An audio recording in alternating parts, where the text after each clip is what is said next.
This is Ben Davison. Subscribe to Stephen Icon. Now, ever since this morning, I've seen articles left, right and centre about Tyson Fury not being enrolled in the WBC Clean Boxing Program as part of VADA. And I didn't really think too much of it, but because this article's coming out all the time, it just kind of suddenly dawned on me some kind of issues. Now, straight off the bat, I want Tyson Fury to bash up Deontay Wilder. I want Tyson Fury to school this boy. If he's even 60% of what he once was when he fought Klitschko, it's going to be an easy night's work. Okay, so regardless of the fact that he's been out of the ring and for all this time and everything, if he's even close to being back and motivated and focused, he's going to do Wilder easy work. And I hope that happens. But this whole WBC Clean Boxing Program thing, it kind of triggered something that I just didn't really think about until I just had like a proper look at the articles. And there's a statement here as well, and of course I'll leave this whole article in the description box for you all to have a read.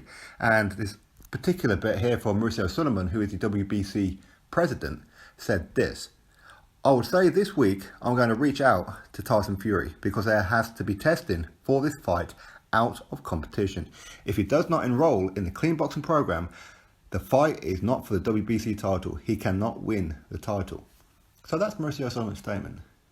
So alarm bells immediately triggered in me, because we know as part of their rules, okay, to be ranked by the WBC, I forget what ranking it has to be, but I'm just going to say top 15, okay? It may well be like top 25 or something, but I'm not exactly sure. But we're going to go with the whole top 15 thing, okay? So to be ranked top 15, you have to be enrolled in VADA. It's their rules. It's the same with the WBA. Okay, you cannot be ranked, which means you are not eligible for a title shot against their champion of any weight class. It's not heavyweight. So therefore, how come when Tyson Fury beat Fury, he was put in, was it 7 or 8 position, and then he beats Pianeta and he gets ranked, was it 4th or something like that, whatever he is now. Now, I did a video on this one where I said that how can it be? Now, I know he's lineal champion, okay, and I get it, okay, but when he was champion, when he beat Klitschko, the WBC wasn't involved. That title wasn't on the line. This is the only title that he hasn't held, okay? So why is it that he comes back and gets automatically put in to the top 15 of the WBC? So there's that one. But the thing is, how can it be, if he's not enrolled, why has he been ranked and then boosted up again? And in addition to that, just looking at Mauricio Sulaiman's statement here, why is it that this fight can still go ahead? The WBC title won't be on the line, but have you ever heard of any heavyweight champion fighting somebody else and the title not being on the line?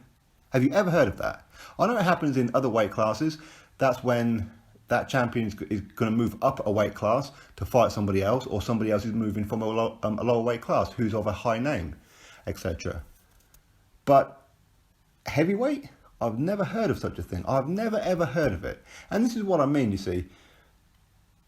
Mauricio Sulaiman, the WBC, they're so out of touch. They're not consistent with anything. Because if Tyson Fury is not enrolled, and this isn't about Tyson Fury, okay? We're just going to see Tyson Fury as a body, okay? As somebody who's eligible. But if he's not enrolled, then he shouldn't have been ranked. Look at Big Baby Jarrell Miller. He's not enrolled in VADA. Therefore, do you see him ranked? No, you don't. When Kell Brook, when he didn't reapply for VADA, they threatened to strip him of his WBC Silver Super Welterweight title and threatened to drop him from the rankings. They said to Errol Spence Jr., yes, you are IBF welterweight champion, and if you want to fight Sean Porter, you have to be enrolled. So how is it that Tyson Fury was ranked?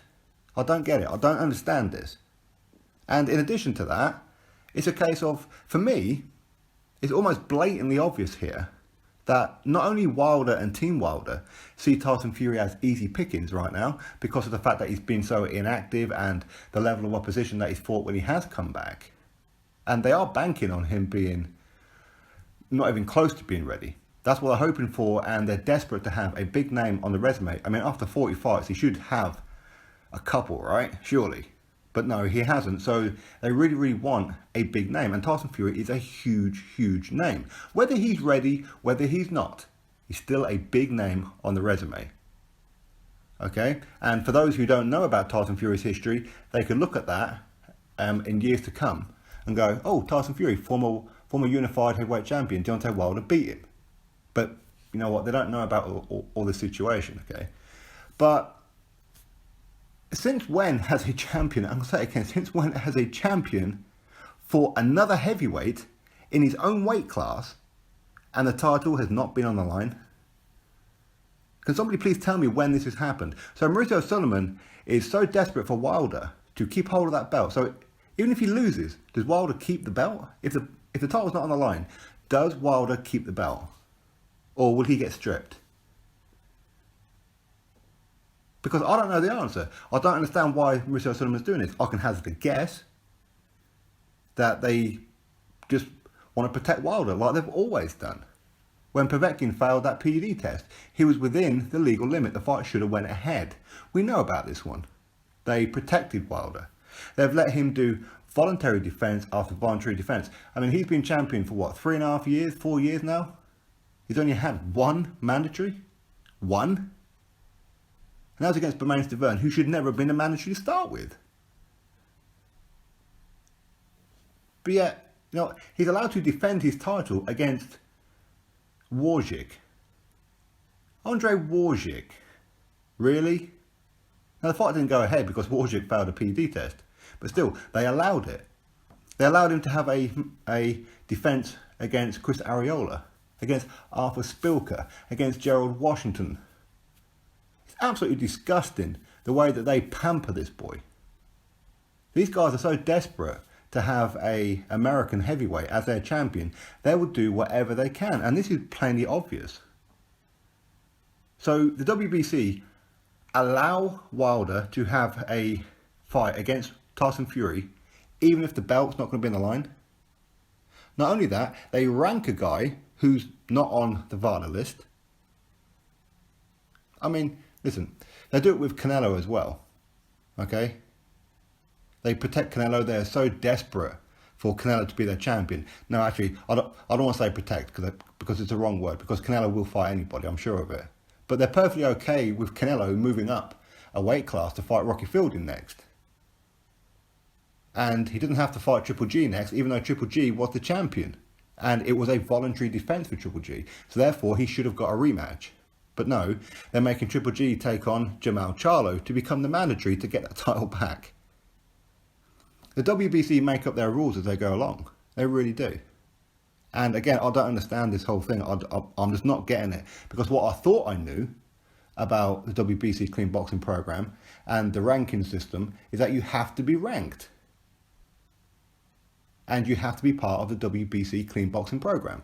So why is it that Tyson Fury got a title shot and ranked ever since the first of February, but yet he's not enrolled? I'd love somebody to give me the answer. Absolutely love it. But either way, the WBC will keep on making up their own rules. And either way, Deontay Wilder is allowed to fight Tyson Fury with or without the belt on the line. Absolutely disgusting. I mean, if their rules dictate that Tyson Fury should be enrolled, and I believe he will enroll, of course he will. But if he just says, you know what, I'm not going to, the WBC are like, that's okay. You can fight Deontay Wilder anyway. The title won't be on the line, but we're going to allow him another voluntary defence, after the several that he's already had. Absolutely disgusting for WBC. They're absolutely disgusting. I don't understand how any of this is even possible. Because when you've got rules, when you put rules in place and you expect all fighters throughout all weight divisions to follow these rules, but yet you twist and change them, it's going to raise questions like, well, why are we following the rules when these other ones don't have to? Jarrell Miller could quite happily turn around now and say, okay, so why am I not ranked? I'm not part of the WBC Clean Boxing Program, so why is Tyson Fury? Other people can say it. Plenty of other people up and down the weight divisions. They make up their own rules as they go along. They're so desperate for Wilder to have a good name on the resume. Because let's be honest, they must be ashamed of him. They must be. but he's American, and he's probably the best American heavyweight right now. But I don't understand. Anyway, you drop your thoughts below about it, click that thumbs up and subscribe. Catch you all on the next video.